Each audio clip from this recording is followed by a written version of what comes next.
Convidamos a psicóloga Letícia Talarico, psicóloga clínica em ênfase na terapia familiar sistêmica, facilitadora de constelação familiar e grupos terapêuticos, para a palestra Convivendo com o Câncer, experiências de um grupo de suporte a pacientes com câncer.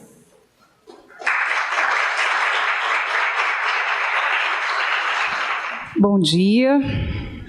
Eu gostaria de agradecer à AME Goiânia por me convidar para participar com vocês da Associação Médico Espírita. Eu venho da Associação Médico Espírita de Belo Horizonte e foi lá que eu tive essa experiência com pacientes portadores do câncer.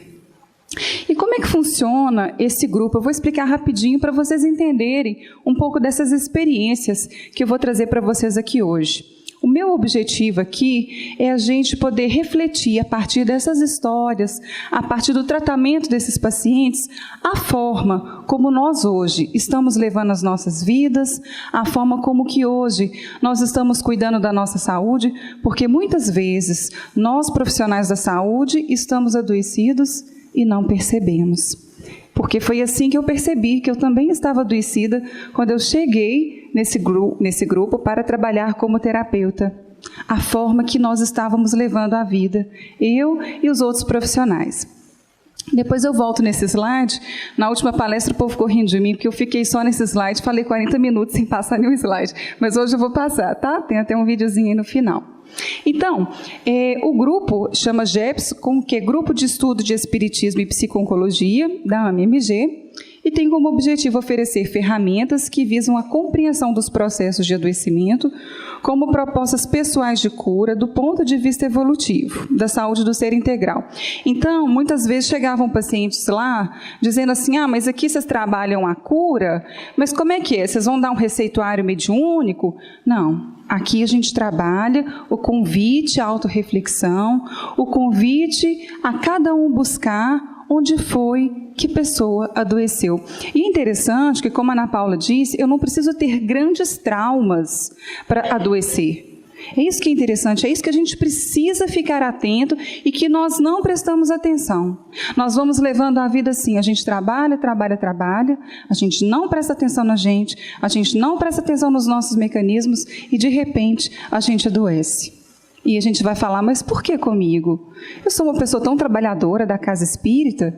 E será alguns dos relatos que a gente escutava lá nesse grupo de oncologia. Vou voltar no primeiro slide, porque ele mostra um pouco desse processo de transformação. A doença, do ponto de vista holístico, ela não é uma ausência da saúde. Pelo contrário, né? A doença, do ponto de vista holístico, é um convite a gente se perguntar o que está acontecendo comigo, o que está faltando, o que eu excluí de mim, que não está aqui comigo, que a doença está tentando me mostrar. Então, como essa imagem mostra aí para a gente falava, né, que as pacientes chegavam lá lagartas e muitas, não eram todas, saíam borboletas. Mas aquelas pessoas que às vezes faleciam, elas também saíam borboletas? Saíam. Como o Décio disse, a gente percebia isso na serenidade, na hora de falecer, na hora de passar para o outro lado. E muitas vezes uma serenidade maravilhosa para a família também. Porque quando o paciente está sereno, aquilo é um bálsamo para os corações dos familiares.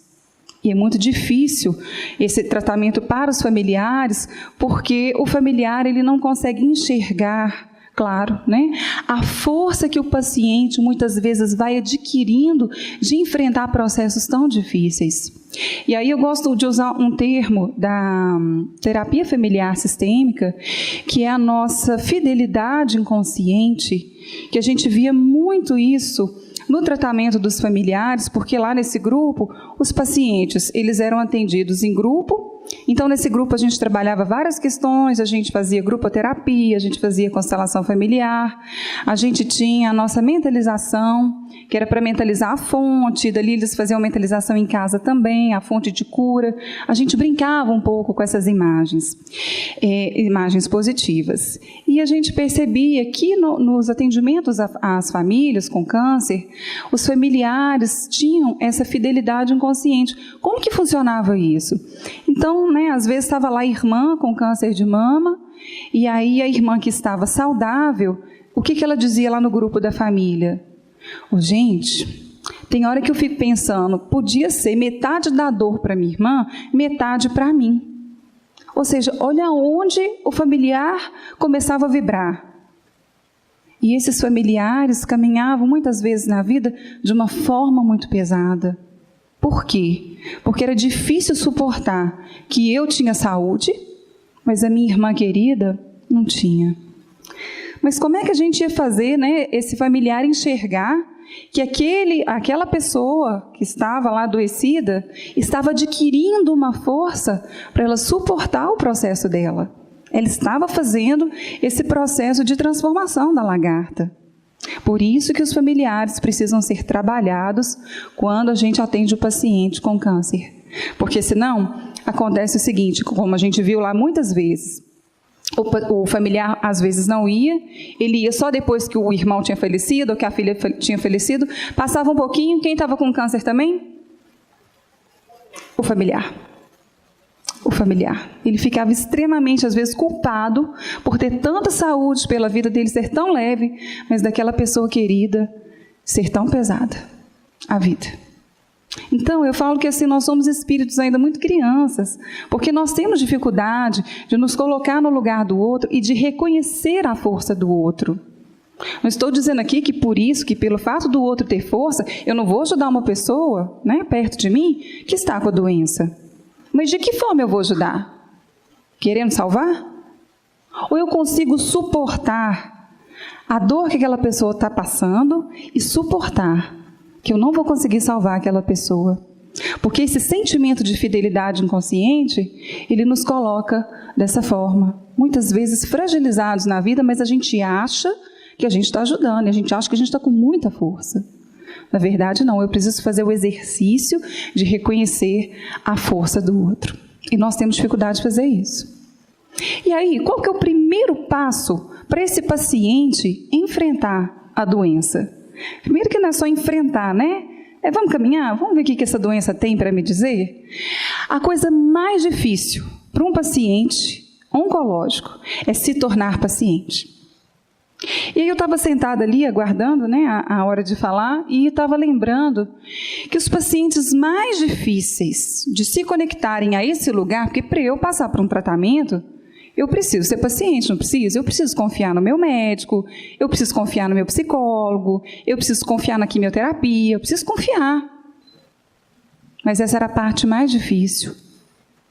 E aí eu estava ali lembrando que os pacientes mais difíceis de se entregarem para esse lugar, eram os profissionais da saúde. Olha que coincidência.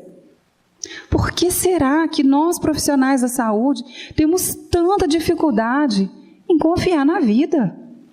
E tudo a gente quer racionalizar, e tudo a gente quer saber o porquê. E aí eu me lembro, que tinham psicólogos, tinham médicos, terapeutas ocupacionais, fisioterapeutas, mas sempre com um discurso muito racional. Mas aqui dentro não tocava. Depois, de passado alguns meses, aí eles iam entrando, então, para o primeiro passo, para a gente começar, então, a tratar essa doença. Ser paciente. E eu pergunto para vocês, por que será que é tão difícil nós, profissionais da saúde, nos darmos esse lugar? Porque eu não preciso estar doente para ser paciente, eu posso ser paciente de Jesus, não posso? Porque todos nós trazemos nos nossos corações tantas coisas para serem resolvidas. E por que a gente não se coloca nesse lugar de paciente de Jesus? E era uma reflexão que nós fazíamos lá. E o grupo tinha o apelido de ser o Grupo das Mulheres Maravilhas. Por que o Grupo das Mulheres Maravilhas? Elas que deram esse título para o grupo na época que eu estava lá. E aí chegava uma paciente nova, a maioria eram mulheres, não quer dizer que o câncer ele tem uma prevalência nas mulheres, mas coincidentemente era um grupo mais feminino. Então tínhamos lá, por exemplo, 20 mulheres e 4 homens. Bom, então chegava uma paciente nova e aí a paciente que já estava lá mais tempo falava: olha, bem-vinda ao Grupo das Mulheres Maravilha. E ela ficava olhando assim, Mulher Maravilha, por um acaso você não foi aquela que achou que você dava conta da família, que achou que você dava conta da profissão sozinha, que achou que você dava conta de tudo na vida sozinha? Mas eu achei que eu estava fazendo certo. Não. E nós muitas vezes estamos caminhando assim na vida, de forma pesada.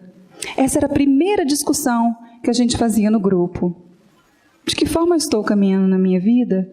Onde foi que eu me pesei tanto? Onde foi que eu não confiei? E eu falo, isso é reflexão da Letícia, tá? Vocês podem acreditar ou não.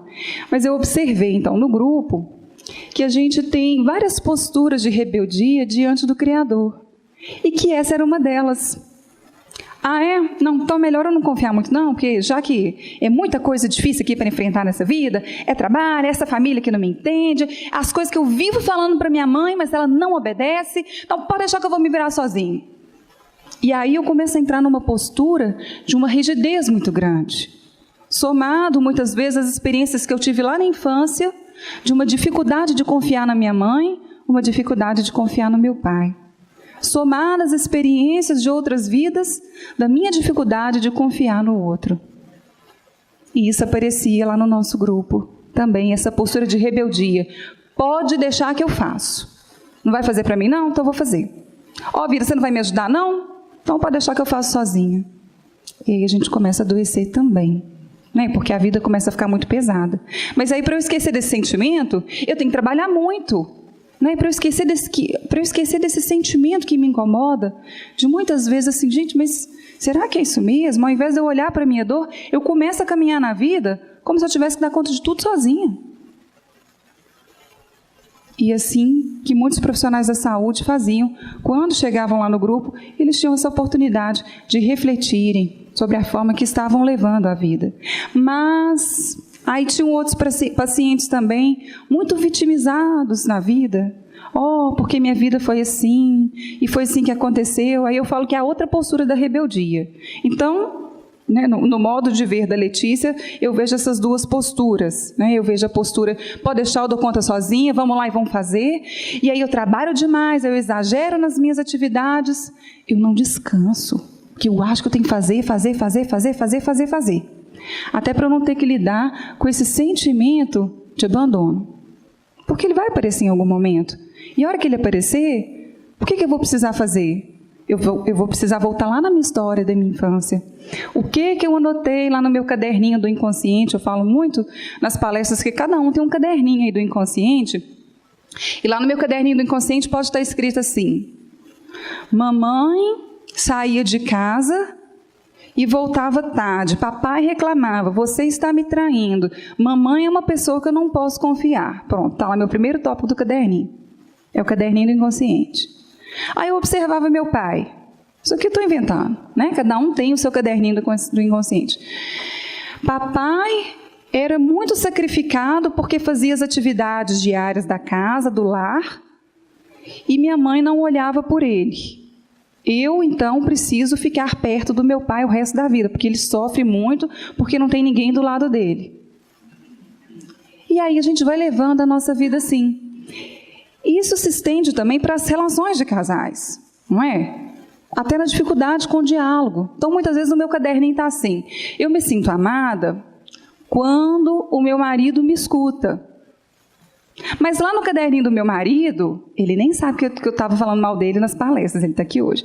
Lá no caderninho do meu marido está escrito assim: eu me sinto amado pela minha esposa quando ela deixa a casa arrumada. Mas eu falo, gente, mas não tem nada a ver a casa, eu arrumar a casa. Isso não é ser amado, mas é porque eu olho só para o meu caderninho. Então, quando a gente está nesse movimento todo exagerado, nessa postura rebelde de fazer, de trabalhar demais, claro, é muito bom trabalhar, eu amo trabalhar, mas tudo com harmonia, tudo no seu tempo, porque senão o que a doença convida a gente a fazer? Vamos mais devagar? Era o que os pacientes diziam.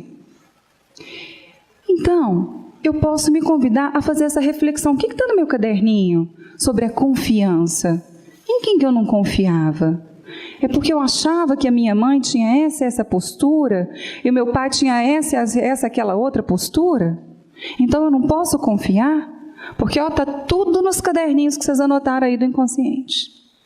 É só começar a prestar atenção de que forma vocês viam papai e mamãe lá na infância, lá na adolescência, porque isso contribui muito com a forma que nós estamos caminhando na vida hoje. Sem contar as outras vidas, mas hoje eu vou falar especificamente dessa vida.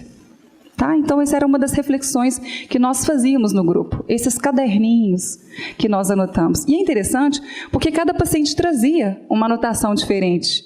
Eu me lembro de uma paciente que uma vez disse assim: gente, eu nunca tinha parado para pensar, mas eu sempre morri de culpa de existir. Olha só em que essa pessoa vibrou a vida inteira. Culpa de existir. E a gente falou para ela: mas explica isso melhor para a gente. Ela disse assim: estava lá no meu caderninho, quando a minha mãe estava grávida, e ela me contou, e claro que isso fica registrado no feto também, que ela teve um parto muito difícil. Essa pessoa, a diferença dela, entre ela e o irmão antes dela, era de 12 anos. Então a mãe já estava muito cansada, foi uma gravidez difícil, foi um parto difícil. O que ela adotou lá no caderninho dela? Como foi muito sacrificante para minha mamãe me ter nessa idade, e ter tido um parto tão complicado, a ponto dela ter quase falecido, para compensar isso, eu vou cuidar a vida inteira da minha família. Eu vou fazer muito. Eu vou fazer tudo o que eu puder. E assim ela caminhou na vida. E ela trabalhava demais no hospital, exageradamente. E ela trabalhava demais no lar dela. Ela trabalhava demais na casa dos pais. E aí o que estava acontecendo? Ela estava sendo filha dessa mãe? Não. Porque aquilo atuou como um script durante toda a vida dela. E quando ela chegou lá no grupo, ela pôde fazer essa reflexão maravilhosa. Ela, gente, ainda bem que deu tempo de eu poder ver isso, porque agora eu vou dizer para minha mãe, mas a mãe já tinha falecido, né? Ela poderia dizer no coração: poxa, mãe, eu caminhei de uma forma muito pesada, eu tenho certeza que a senhora não está alegre com isso. Agora eu sei que foi muito sacrificante para você a minha gestação, que foi muito sacrificante o meu parto.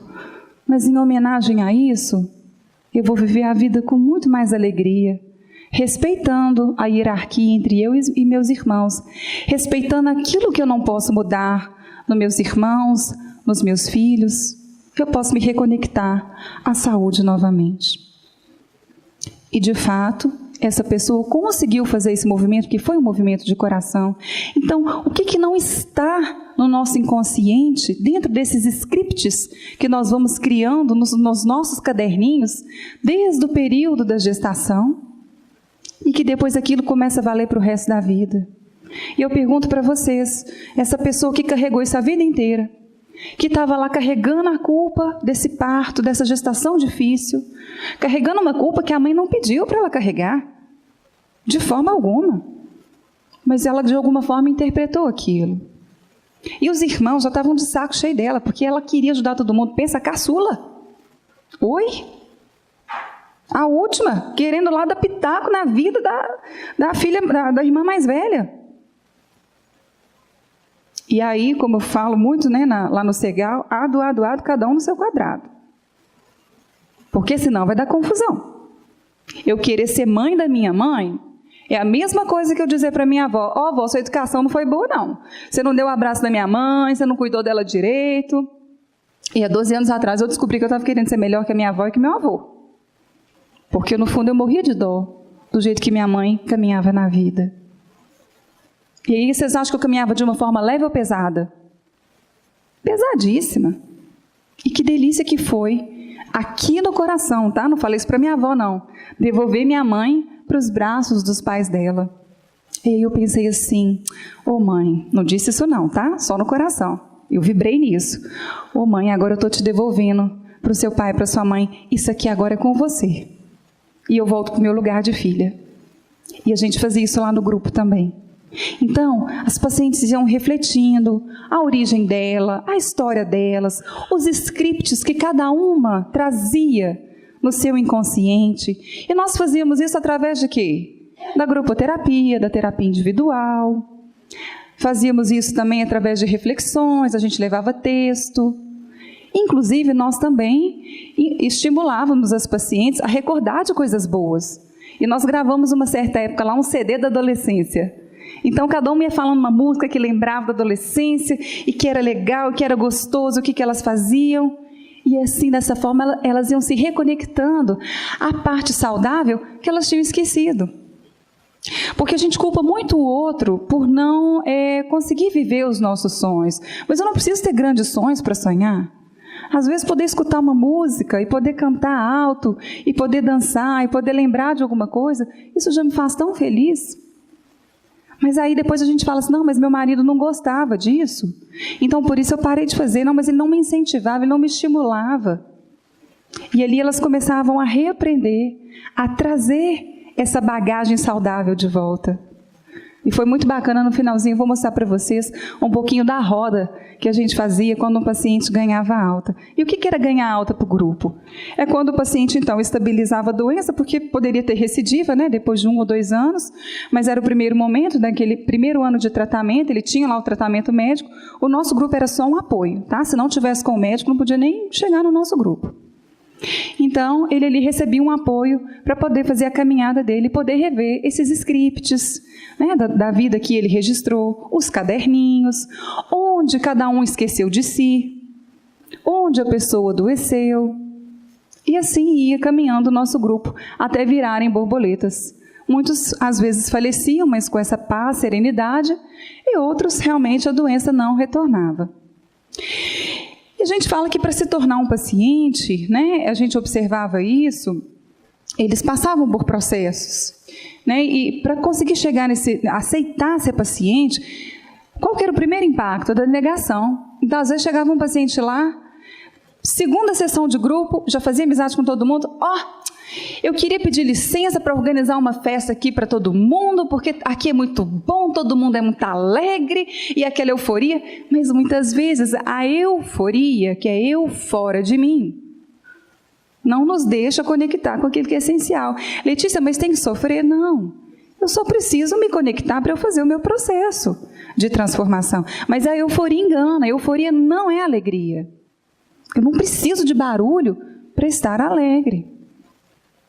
Então, existia todo esse processo. Muitas pacientes, às vezes, queriam ser coterapeutas. Não sei se alguém que trabalha com grupo, né? Às vezes, alguém que já trabalhou com grupo e observa isso, aquele paciente que quer ser terapeuta. É claro que ele não quer pensar nele. Não é? E assim iam caminhando os nossos pacientes. Né? Depois vinha a parte da barganha. Então nós vamos negociar com Deus. Letícia, já estou frequentando o centro espírita, já estou no outro centro da cura espiritual, já estou falando todas as frases para o meu pai e para minha mãe, já estou no caderninho lá de rever as minhas questões, mas tudo assim, muito no racional. Aquelas pessoas que realmente não tomavam contato com o coração, elas não serenavam, elas não ficavam serenas. Isso é difícil. Para nós que somos muito racionais, não é um processo fácil, né? Bom, e o enfrentamento da doença, né? A gente precisava então rever as posturas internas. Gente, quanto tempo eu tenho? Porque são tantas coisas para falar. Não, então ótimo. Então, bom, vamos lá. Então, a gente conseguia também estimular esses pacientes a rever as posturas que eles estavam caminhando e não percebiam. Então, a gente, né, falava qual o meu lugar diante dos meus pais, muitas vezes a nossa postura salvacionista, porque quando eu tenho a intenção de salvar alguém, eu também não estou no meu lugar, né, porque eu não estou respeitando a grandeza do outro, dele ter aquela dor, dele conseguir passar por aquela dificuldade ou não, e eu não estou respeitando o meu lugar da minha vida. E a maioria era de postura salvacionista. Não porque eu preciso ajudar demais o meu filho, não porque a minha irmã precisa de mim, não sei o que precisa de mim, não, a gente pode ajudar. Mas com qual postura?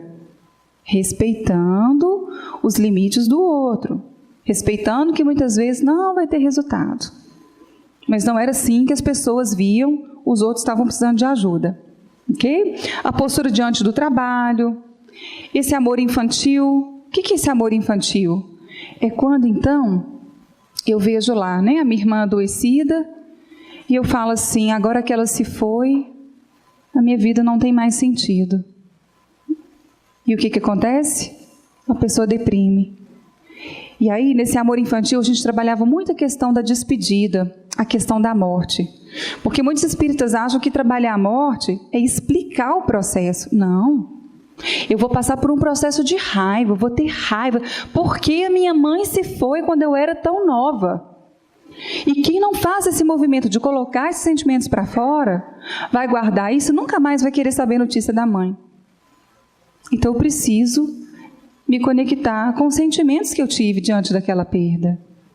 Porque senão meu amor é infantil. O que é o amor infantil? O amor infantil é quando eu confundo tudo. Né? A criança às vezes não entende as coisas errado.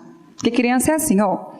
A mãe está lá cuidando do irmãozinho, o novo que nasceu, e a criança fala assim, mamãe, desde que meu irmão nasceu, você não gosta mais de mim. Ali tem uma lata de lixo, ele está chorando tanto, por que você não joga ele lá?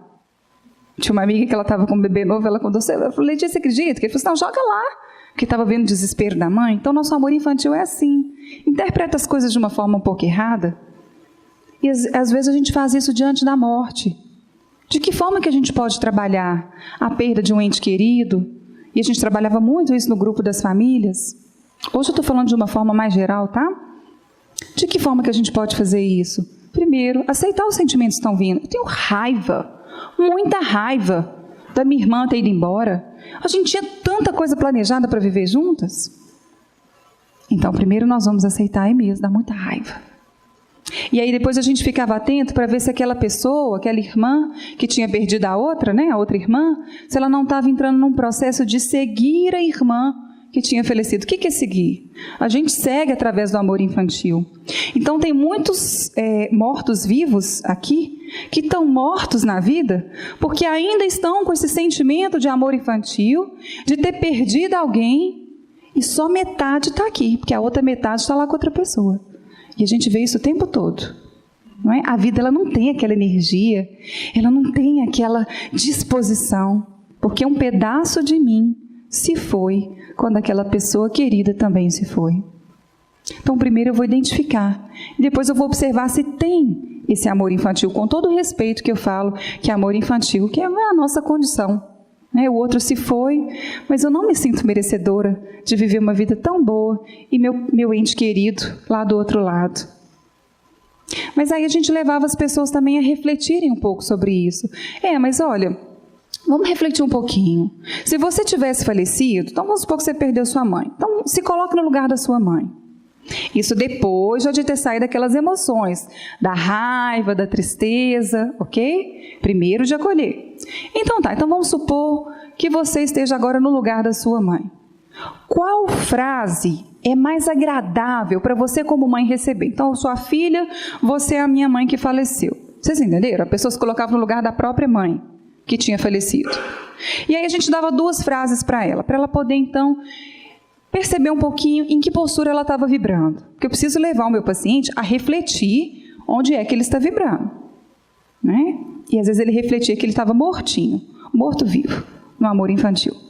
E aí a primeira frase era o seguinte: querida mamãe, desde quando você se foi, há 1 ano, 2 anos atrás, eu percebi que meu rendimento no trabalho caiu, eu percebi que eu ando ausente no meu relacionamento amoroso, eu percebi que metade de mim está aqui e metade está aí com você.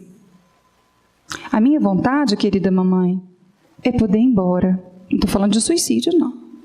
A minha vontade é querer estar aí com você. E é dessa forma que eu tenho caminhado na vida. Aí a pessoa que estava no lugar da mãe falava assim: ai, credo, isso é pesado. Que pesa, né? Então tá bom, então agora nós vamos te dar uma outra frase. Continua aí no lugar da sua mãe. E aí, por exemplo, eu, representava essa filha que tinha perdido a mãe. Então agora eu vou te dar uma segunda opção de frase. Querida mamãe, eu ainda tenho raiva de você ter ido tão cedo. Gostaria muito de ter você aqui comigo. Eu tenho muita saudade, muita. Eu ainda sofro com a sua ausência. Mas olha, mãe, agora em homenagem à vida que você me deu, em homenagem à vida que eu sei que você gostaria que eu pudesse viver, eu vou fazer o meu melhor. Mesmo com muita saudade, porque cada alegria, cada conquista que eu tiver no trabalho vai especialmente para você. E eu vou honrar essa saúde que eu sei que você gostaria que eu tivesse. Nossa, mas ficou muito melhor essa frase. Aí a pessoa levava aquilo para casa, refletia e falava: olha, Então, a minha mãe faleceu, mas eu posso continuar deixando ela viver dentro de mim. Posso. Como? Como que eu posso deixar os meus pais viverem dentro de mim se eles já se foram? É só na carta mediúnica? Não. É a gente podendo vibrar nessa gratidão, da gente estar alegre no nosso dia a dia e falar: pai, mãe, isso aqui, ó, é para vocês. Mas muitas vezes o que a gente vê? Como que muitas famílias lidam com a morte. E aí eu lembro que chegou uma paciente lá, e ela disse assim, depois dessa reflexão, porque ela viu o trabalho, né, com a colega, ela falou assim: gente, mas espera aí, eu adoeci minha família. Meu marido faleceu quando meus filhos eram pequenos, e nunca mais eu quis falar do meu marido da minha casa. De vez em quando eu ia lá pedir uma carta mediúnica, de vez em quando a gente rezava, mas nunca mais eu deixei ele existir na minha casa. E a pessoa morta pode existir? Claro. Aquele homem, ele continuava sendo o pai das crianças.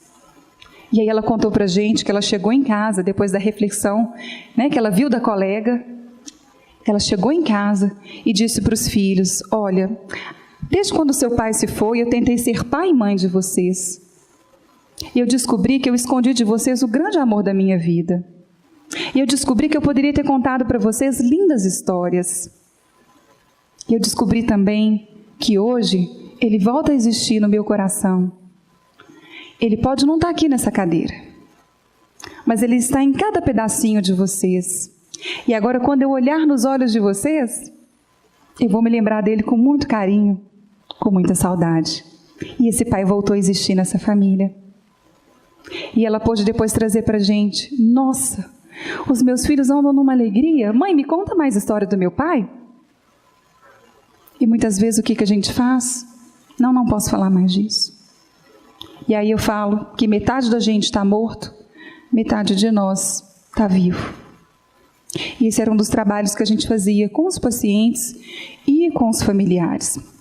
Vai trabalhar justamente esse amor infantil. Vocês entenderam o que é esse amor infantil? Todos nós fazemos parte desse amor infantil. Bom, não vai dar tempo de eu falar tudo, mas eu gostaria de dizer algumas faces da doença que nós observávamos lá e que a gente levava o grupo a refletir sobre isso também. Uma era a doença como limite, então chegava lá o paciente às vezes: olha, eu só aprendi a me dar limite quando eu percebi que eu estava doente. Aí eu consegui dar limite para o meu pai: ó, pai, eu não quero trabalhar mais na sua empresa. Pelo amor de Deus. Ó, marido, eu não aguento fazer isso mais não. Então nós vamos fazer o seguinte: nós vamos aprender agora a usar de assertividade. O que é usar de assertividade? É quando eu proponho uma coisa, né, que vai ser bom para mim e para você. Porque muitas vezes a pessoa ela não olha para ela só olha para o outro. Então eu preciso usar também de assertividade. Então a doença vinha como limite: ó, agora eu aprendi a me cuidar. Ó, agora eu tenho um convite para aprender a caminhar diferente. Mas muitas vezes a gente via também a doença como vingança. Vocês já viram no trabalho de vocês, quando chega alguém e fala assim: nossa, tem 20 anos que eu trabalho nessa empresa, meu chefe não reconhece, eu quero ver o dia que eu adoecer, o que vai acontecer? Aí sim eu acho que ele vai se sentir culpado de tudo que ele fez por mim. E nós vimos isso lá. Então cuidado com aquilo que a gente está vibrando. Porque o chefe às vezes nem vai perceber, ele vai falar assim: tá vendo? Não aproveitou as férias, está aí doente agora. Vimos também a doença como essa fidelidade inconsciente. Então minha mãe teve câncer e eu sentia muita culpa da minha mãe ter tido câncer e eu não. É estranho falar isso, né? Mas Letícia, como é que funciona essa fidelidade inconsciente? Simples. Observe se você tomou partido da sua mãe ou do seu pai. Então vamos supor assim, que eu tenho um pai, né, que foi muito bacana, que foi muito legal, e a minha mãe não tinha lá a cabeça muito no lugar. E aí vocês vão ver que eu vou ter sempre uma crítica à minha mãe. Porque, de uma certa forma, eu tomei esse lugar, eu tomei uma postura de, então, me filiar aos sentimentos do meu pai. Isso tem jeito? Tem, Freud já falava disso. Então, eu passo a ter sentimentos que nem são meus. E aí, se meu pai adoece, eu falo: coitado, ele já sofreu tanto com a minha mãe, ele já sofreu com isso, aquilo. E eu começo, então, a me sentir muito conectada com essa doença dele. É como se o meu corpo e o dele fosse quase que um só. Nós temos muito ainda que melhorar, né? Nós somos muito infantis na escala da evolução e a gente precisa compreender isso, sem raiva. Somos assim. Eu vou ter que pular, não vou poder falar de todos. A doença como pedido de autoaceitação, eu me lembro de uma pessoa que chegou lá e falou assim, olha, ela não disse isso no grupo, né? Ela disse isso em terapia. Ela falou assim, como é que pode, aos 40 e poucos anos, eu me apaixonar por uma mulher? 5 anos depois, estou eu aqui com câncer de mama. E eu não aceito até hoje. Como que pode um espírita, de repente, gostar de outra pessoa do mesmo sexo? E como foi penoso para ela trabalhar essa questão. Não vai dar para falar de todos, mas a gente sabe da importância do autoconhecimento para a gente poder ressignificar a dor.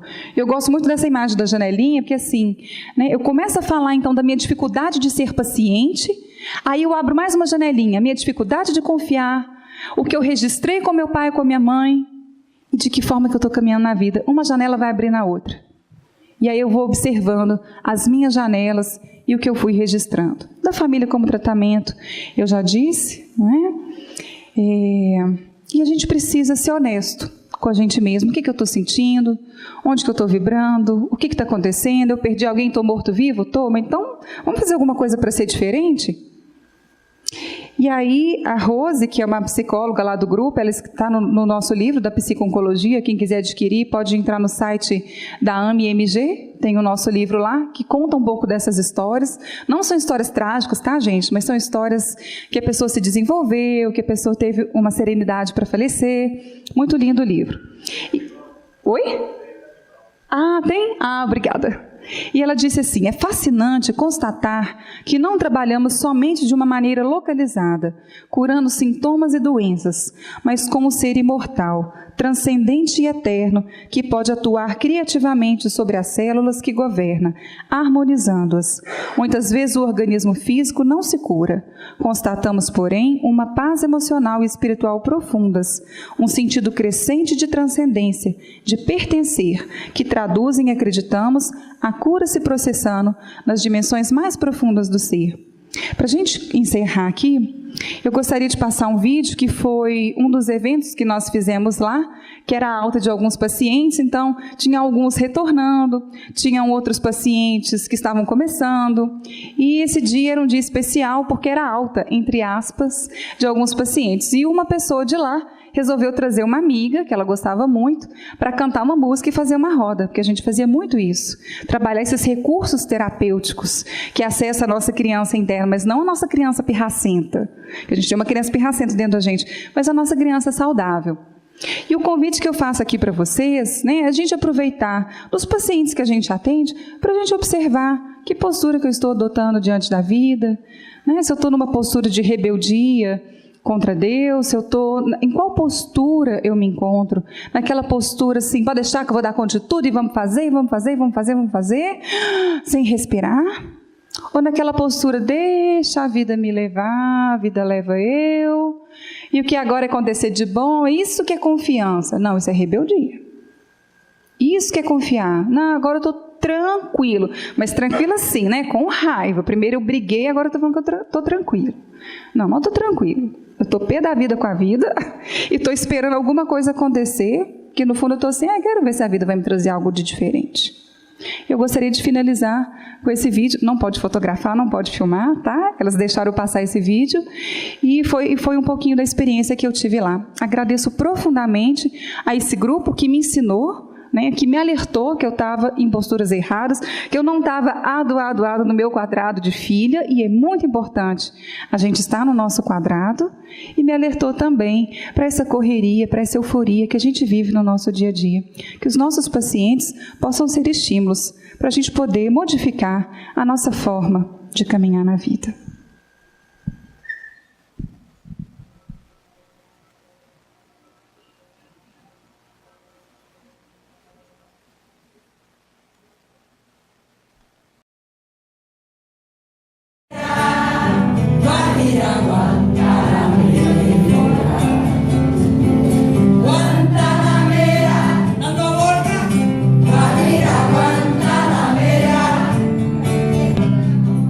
Guantanamera,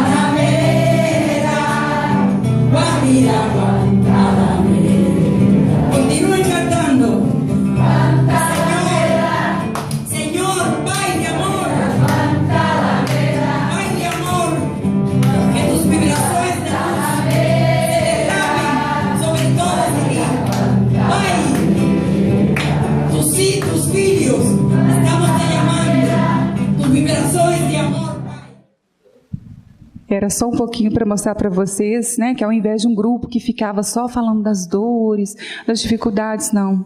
A gente, com esse grupo, a gente também tentava acessar os recursos terapêuticos. A música é um recurso terapêutico, a brincadeira, as histórias, que nós possamos fazer isso mais nas nossas vidas. Muito obrigada.